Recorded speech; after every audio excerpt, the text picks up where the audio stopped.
Hello students, as we have studied about how to write into CSV file or how to create a file, both are one and the same thing. So now we are going to learn about how to reading from a CSV file, and the very first step will be obviously again importing the CSV module. After importing the CSV module, now I am going to create a reader object for it using my CSV.reader method. The syntax for that is name of the reader object, or you can also call it CSV reader, is equal to CSV dot reader, then file handle. This is the name of the file handle with which I have opened my file, and I will open that file in read mode as a normal text file. जैसे मैं किसी भी normal text file को read mode में open करती हूँ, the same way I will open the file in read mode, and then I will link it with my CSV reader or reader object, whatever you call it. Then either I can iterate through this reader object to read each line, or I can use this next function. Let me tell you how. Here I am having my Python open. Okay, चलो ये सब अभी हम छोड़ देते हैं.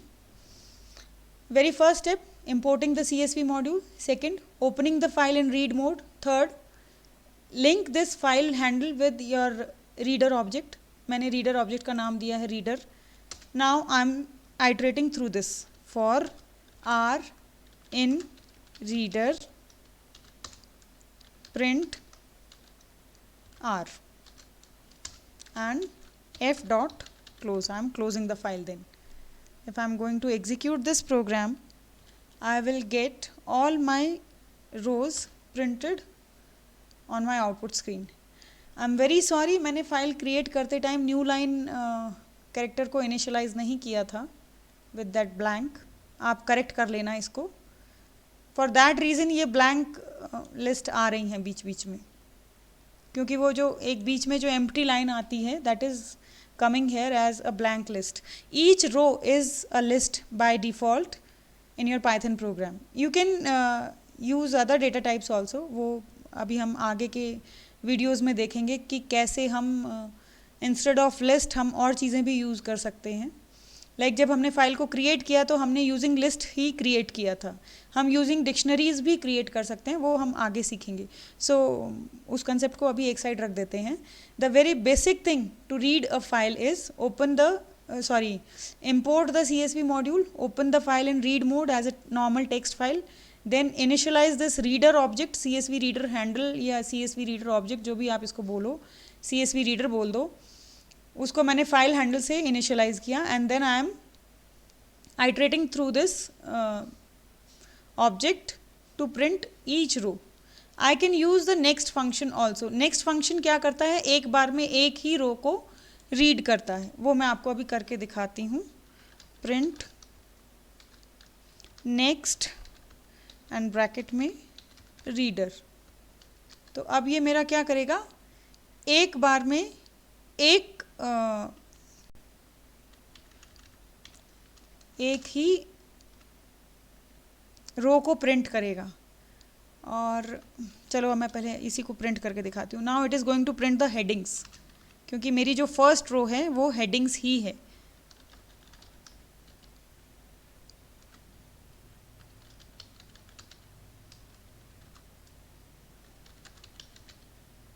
या headings भी नहीं देते, फील्ड वेल.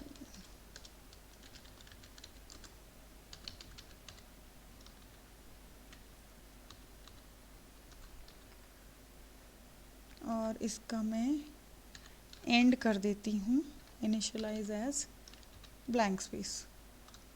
ठीक है, वो न्यू लाइन में नहीं जाएगा और फिर मेरी ये नेक्स्ट वैल्यू से लेके प्रिंट करेगा. चलो देखते हैं.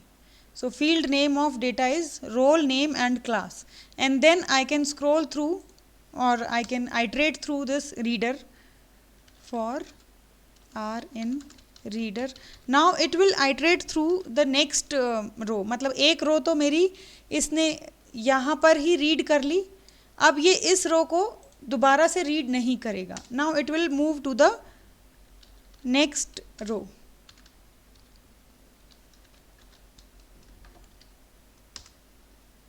सो देखो अब यहाँ पे ये फील्ड को इसने प्रिंट कर दिया, फील्ड नेम ऑफ डेटा, और फिर ये रोज़ को प्रिंट कर रहा है। ठीक है, सो आई होप आपको ये नेक्स्ट फंक्शन समझ में आ गया होगा। अब रोज़ को मैंने ऐसे प्रिंट करवा लिया, अगर मैं इसको लेट्स से एक लिस्ट में अपेंड करवाऊँ, रोज़ को इनिशियलाइज कर देती हूँ मैं with a blank list, and then I am writing rows dot append R, और फिर मैं लूप से बाहर निकल के प्रिंट कर रही हूँ रोज़ को। फाइन, तो क्या होगा, सी, इसने फील्ड नेम प्रिंट किए, और उसके बाद ये एक ब्लैंक, ये मेरी गलती से आ गया, सॉरी, इसको आप करेक्ट कर लेना। Then my first row of data and then my second row of data. So I hope this would be very clear to you how to read from a CSV file. अभी हमने दो चीज़ें सीख ली, how to write into a CSV file, or you can also say how to create a CSV file. Writing or creating is one and the same thing. And then we have learnt about how to read from a CSV file. अभी तक हमने deal किया CSV file से right या read करते time lists के through. Now in the next video we will learn about how to create a CSV file using dictionaries and then searching through CSV files and all that. अभी के लिए इतना ही, धीरे धीरे ही चलेंगे. Thank you so